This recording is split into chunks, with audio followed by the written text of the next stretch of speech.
दिनांक 22 जानेवारीला झालेला अयोध्या येथे रामलल्लाच्या मूर्ती प्राण प्रतिष्ठा सोहळा या निमित्तानं देशभर उत्सव साजरा करण्यात आला।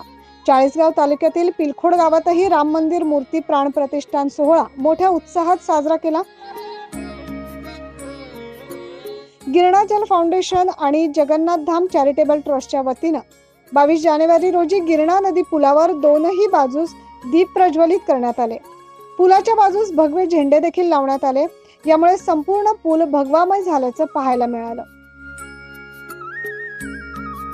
सकाळी 5 ते 7 वाजेच्या सुमारास गिरणा जलचे पदाधिकारी यांनी गाडीवर प्रभू श्रीरामांची प्रतिमेची मिरवणूक काढून आनंदोत्सव मोठ्या उत्साहात साजरा केला। जगन्नाथ धाम राम मंदिरात सकाळी 9 ते 12 वाजेपर्यंत हबप भजनी मंडळ, महिला भजनी मंडळ यांच्या भजनाचा कार्यक्रम झाला। श्री प्रभू रामचंद्रांची पूजा अमोल सोनार, स्वाती सोनार यांनी केली। श्रीराम, लक्ष्मण, सीता या मूर्तींचा सुरेंद्र कुलकर्णी यांच्या हस्ते विधीपूर्वक अभिषेक करण्यात आला।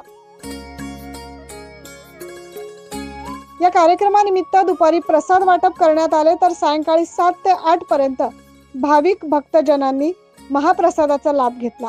यावेळी गावातील रामभक्तांनी विविध कार्यक्रम देखील सादर केले। Bureau report 9 news Maharashtra.